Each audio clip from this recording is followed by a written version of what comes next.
Peggy 7.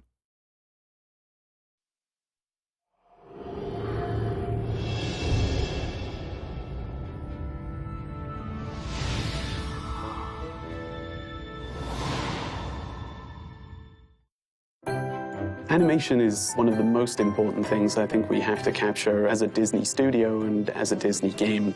Mickey in stillness is obviously Mickey. I mean, any combination of 3 circles is identified as Mickey by almost everyone on the planet.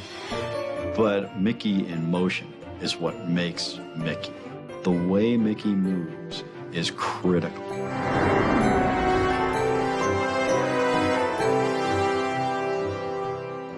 Boy, did everybody here watch a lot of cartoons. We have all of the Mickey cartoons, all the Oswald cartoons, and all the features. And we would sit here and watch them over lunch and talk about what made them special and what made them great and what elements we wanted to incorporate into the game.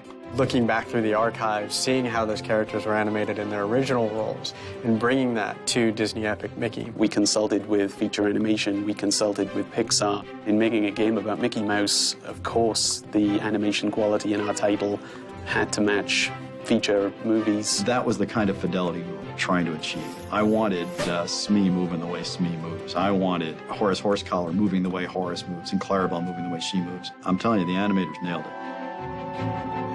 Disney has a series of lectures, all the way from, some of the 9 old men up to the present. We have access to all of those, so we could learn from the masters. We had access to some of the most senior animators at Disney Feature Animation, and trust me, they critiqued our animations. There was a level of detail that those guys can get to about specific animations that I had never seen in my life, and I've been working with animators, for 30 plus years.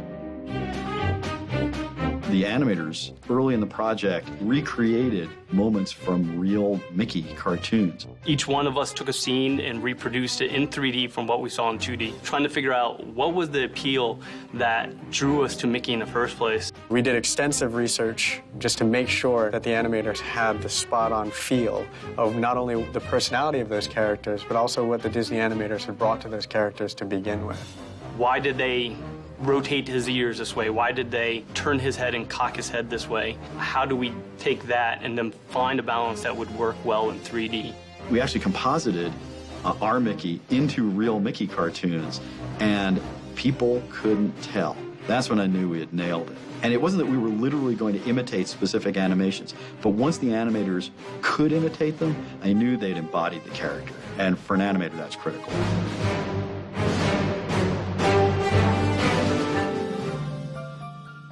There are clearly differences in a medium where you have 24 frames a second, and you can spend 24 hours rendering 1 second of screen time, and a medium where you're trying to do 30 frames a second and render them in real time. In a game, we have completely different constraints. We're about repeated actions. We are all about magic moments, but they're magic moments that players create by combining those repeated actions in different ways in different contexts. I have a designer I work with closely who keeps me on my toes and makes sure that I'm not putting too much into my animation that would take away from the player's experience. It's this exquisite balancing act between beautiful animation, expressive, emotion-filled, communicative animation, and player control. So that way when they want to turn right, it's responsive. So it's a give and take back and forth. The animators here are expert, and the gameplay programmers are expert at balancing the need for players to be in split-second control, down to milliseconds of control, and beautifully expressive animation.